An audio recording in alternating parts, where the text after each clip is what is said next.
از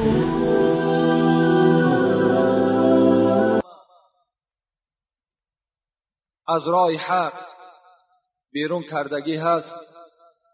میگوید بالای بحر کرسی خدا میگذاشته است و فرزندهای او در تمام دنیا پریشان هستند و هر کدام او می آمد از خبر می داده است.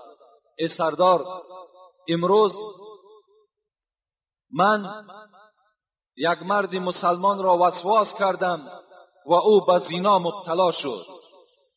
این سردار چی می گفته است؟ می گفته است نه آنقدر کاری بزرگی را انجام دادی. باز دیگری می آمد است. ای سردار، امروز من یک نفری مسلمان را نگذاشتم که در نماز 5 وقته در نماز جماعت اشتراک کنند. سردار می گفته است نه آنقدر کاری بزرگی را انجام دادی. دیگری می آمد است می گفته است ای سردار، من یک مرد را چنان وسواس کردم که بار هم نماز نمی خواند. سردار می گفته است نه آنقدر کاری بزرگی را انجام دادی. این کار سهل است، این کار آسان است. دیگرش می آمد است می گفته است ای سردار، امروز من یک بنده مسلمان را چنان وسواس کردم که حتی دستی به قتل زد، یک برادر مسلمان شب به قتل رسانید. این شیطان می گفته است نه آنقدر بزرگی را انجام دادی. یعنی از کار این، از این مراجعت، از این خبرها این سردار میگوید هیچگاه شاد نمی شده است، خرسندم نمی شده است. وقتی میگوید یک نفر دیگر می آمده است از فرزندهای شیطان می گفته است ای سردار، امروز من یک جوان را چنان وسواس کردم، در خانه آنها چنان جنگ را مبتلا کردم که وی مرد عاقبت زن خود طلاق داد. میگوید این سردار از بالای کرسی میخیسته است و نزد این فرزند خود می آمده است و این فرزندی که این گونه عمل را انجام داده است وی را در آغوش می گرفته است، می گفته است خوش به حال تو که چنان یک کار بزرگی را انجام دادی. در این عملی تو عرش پروردگار جنبی. از یک طلاقی که تو در خانه این مسلمان برپا کردی، عرش پروردگار را تو در جنبش در آوردی. از طلاق عرش پروردگار می جنبد. خدای مهربان از این طلاق بی نهایت ناخشنود می شده است. البته سبب همه طلاق ها ما و شما می دانیم که جنجال هاست. بعضی نافهمی هایی که در خانه پیدا می شود عاقبتش طلاق است. لیکن شما فراموش نکنین شما پیرو پیغمبر خدا هستین. در خاندان پیغمبر خدا هم جنجال بود. قصه ها از حیات پیغمبر خدا میگذرد که بار پیغمبر خدا با همراهی عایشه چی جنجال کردند. چنان جنجال شدند که حتی که پیغمبر خدا مجبور شدند که خسوری خود یعنی حضرت ابوبکر را برای مصلحت دادن دختر در خانه خود حاضر کند و نفر روان کرد که ابوبکر را به نزد من دعوت کنید. وقتی ابوبکر آمد، عایشه صدیقه در یک گوشه خانه نشسته، پیغمبر خدا در یک گوشه خانه نشسته. وقتی ابوبکر در آمد و نزد اینها که نشست، پیغمبر گفت ای عایشه، گفت آیا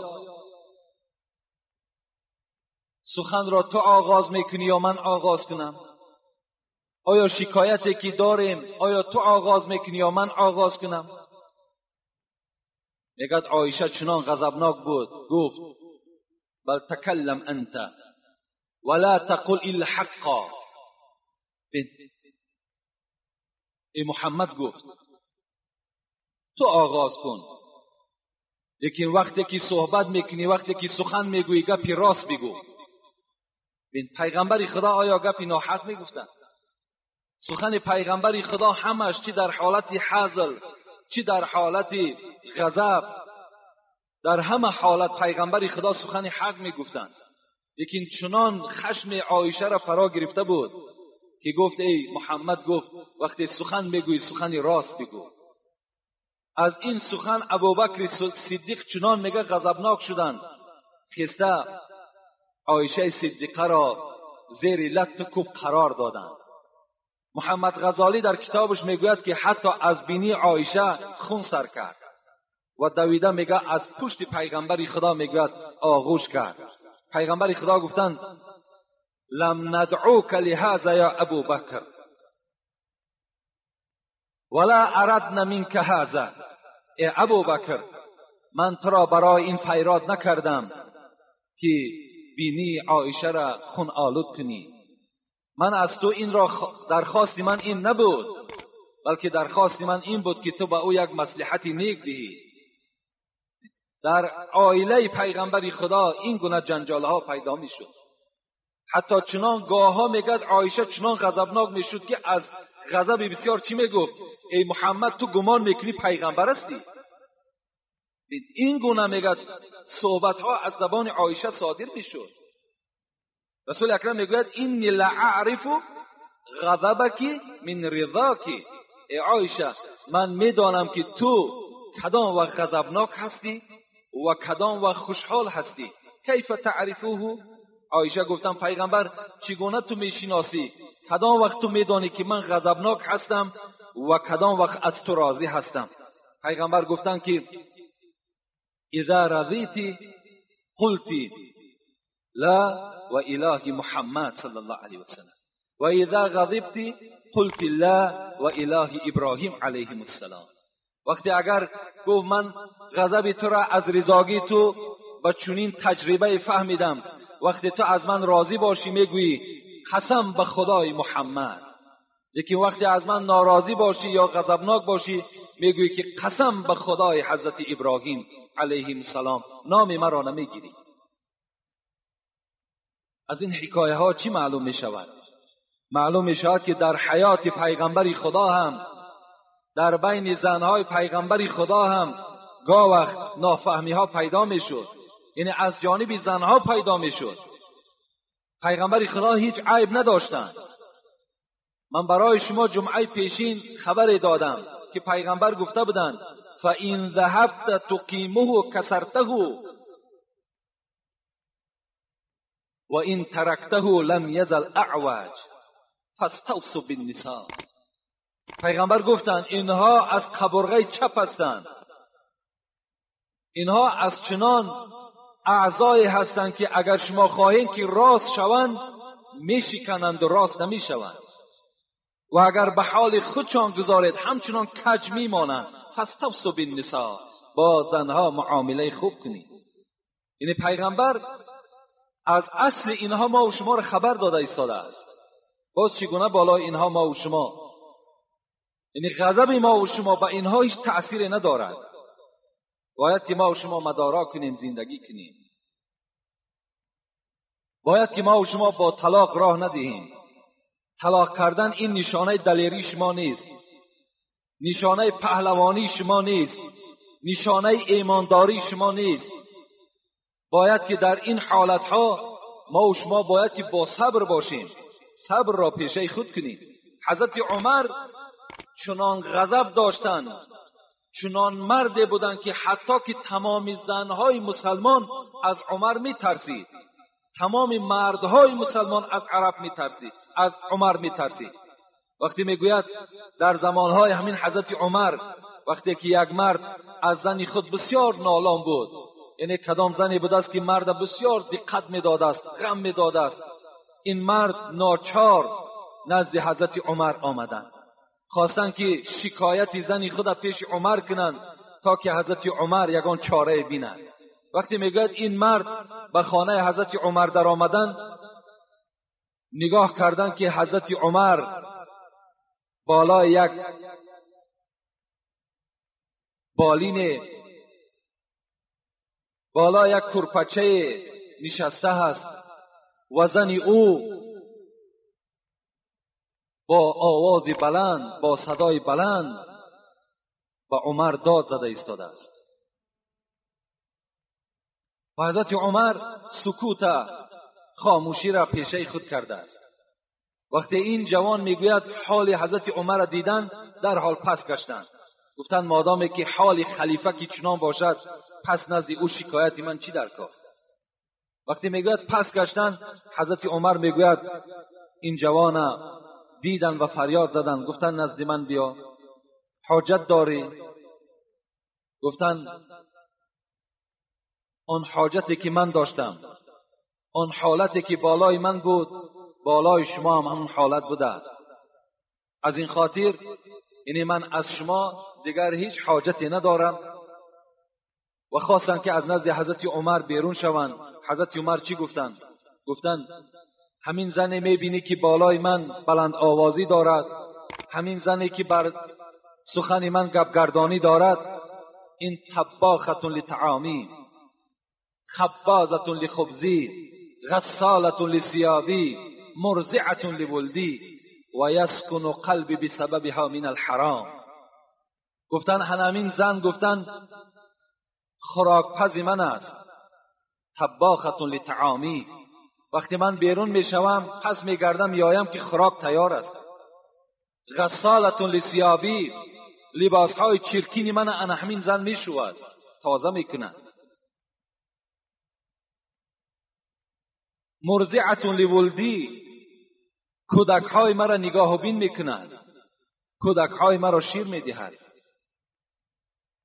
و با سبب این زن قلب من از حرام تسکین مییابد. این زن سبب شده است و من دیگر بر حرام راه نمیدهم، با راه حرام نمیروم. از این خاطر با یک زبانی که این دارد با این من صبر میکنم. خدا گفته است ان الله مع صابرین، من همراه صبر کننده ها هستم. انشاءالله من بالای این زن غالب می آیم. یعنی بین توصیه حضرت عمر این بود. یعنی حضرت عمر می توانستند که در حالتی که خلافت در دستش بود، پادشاه بودند، می توانستند که با سبب یک گپگردانی این زن در حال زن طلاق دهند، لیکن طلاق ندادند، صبر کردند. قصه ای را برای شما چند جمعه پیش خبر داده بودم. یعنی مادامی باز موردش آمد، تکرارش باز ثواب است. گفته بودیم که یک مرد یک زنی خیلی بدی داشت. من این حکایه ها را برای آن میارم که برادرای عزیز در هر یک عادی ترین کارها شما به طلاق راه ندهید. یعنی در حال با راه طلاق از زنها جدا نشوین، زیرا باز فردا شما پشیمان میشوید. یا فردا شما مثل این ممکن که اگر زنی خوبم که دریاب کنید، گفتی خداوند در قرآن چی میگوید؟ و عاشرهن بالمعروف فإن كرهتموهن فعسى ان تكرهوا شيئا و یجعل الله فیه خیرا کثیرا. خدا میگوید شاید همین زنهایی که درشت زبان هستند، بد اخلاق هستند، شاید اینها برای شما فرزندهای خوب دهند، شاید از اینها شما فرزندهای سالم و صالح گیرید. و شاید اگر شما زنهای صاحب جمال بیارید، ممکن که مثل این میگد فرزندهای خوب برای شما ندهد. مردی بود میگد یک زنی خیلی بدکردار داشت و بسیار عذاب میکشید. رفیقهای او از حالت این رفیقشان درکدار شدند و یک جای مصلحت کردند که بر او مصلحت میدهیم تا که این زن را طلاق دهد، زیرا حالش خیلی خراب شده است، چهرهش زرد شده است. نزد این رفیقشان آمدند و گفتند، ای رفیق، گفتند ما درکدار شدیم که تو زنی ناخوب داشتی، ناخوب داری و تو را پیوسته دقت میدهد، عذاب میدهد. چی خوب میشود که از این عذاب با راه طلاق از او خلاص شوی. این مرد چی گفت؟ این مرد مادامی که ایمان کامل داشت و مسلمان بود، گفت این فکر شما هم در خیال من بود، لیکن مرا دو کار نگذاشت که این زن را من طلاق دهم. اول حدیث پیغمبر خدا را خواند کدام مردی که پیغمبر خدا گفتند صبر علی سوء خلق زوجته اعطاه الله من الاجر مثل ما اعطی ایوب علی بلائه. پیغمبر خدا گفتند کدام مردی که اگر بر آزار زنش صبر کننده است، خداوند بر او اجر حضرت ایوب را چگونه که در بیماری کشیده بود، در بلا کشیده بود، خداوند بر این مرد نصیب می‌گرداند. حضرت ایوب 8 سال، با بعض روایت 18 سال با پشت در بالای ریگ خواب کردند، بیماری کشیدند. انا همون اجر را پیغمبر خدا گفت بر مرد خدا نصیب میکند که بر فعل بدی زنش صبر کننده است. این مرد گفت من این حدیث پیغمبر خدا را وقتی که خواندم نخواستم که این زن را طلاق دهم، خواستم که با سبب صبری که من دارم خداوند اون اجر حضرت ایوب را در نامه اعمال من کتابت کند.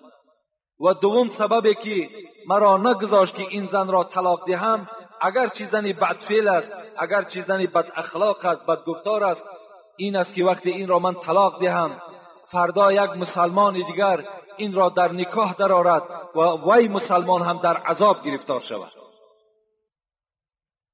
یعنی اینم یک غمخواری یک برادر مسلمان را نشان میدهد. یعنی وقتی که ما و شما همون زن طلاق میدهیم باید که در خیال خود گذرانیم که این به خانه پدر می رود، به خانه مادر می رود، این در نزد برادر مادر و پدر دیگر قدر ندارد. امروز از حیاتی که در خاندان ما و شماست خودتان خلاصه کنید. وقتی که با 3 فرزند و 4 فرزند و یا شوهر وقتی طلاق می دهد و در کجا دیگر سرپناه می یابد؟ در کجا وی قدر قیمت می یابد؟ فرزندهای او همه بی تربیه می شوند. دیگر این مادر مجبور می شود که راه زنا را پیش گیرد و برای فرزندها یگان قوت، یگان نان، یگان آب پیدا کند. یعنی چی یک مصیبت در خاندان اون زن پیدا می شود. امروز یک خیلی همین عقیده نادرستی در خاندانهای مردها یا در عقیده مردها پیدا شده است که اگر مرد زن را طلاق دهد یعنی بچه‌دار هیچ وقت هم دقت ندارد، با زن دیگر می آبد، زن دیگر می گیرد. لیکن این بسیار عقیده غلط است. چگونه که همان زن در خانه خود بی قدر است یا چی قدر رنج عذاب می کشد، این مرد تصور کند که در هر یک رنج عذاب اون زن این مرد گناهکار است و در نزد خدا عاصی است.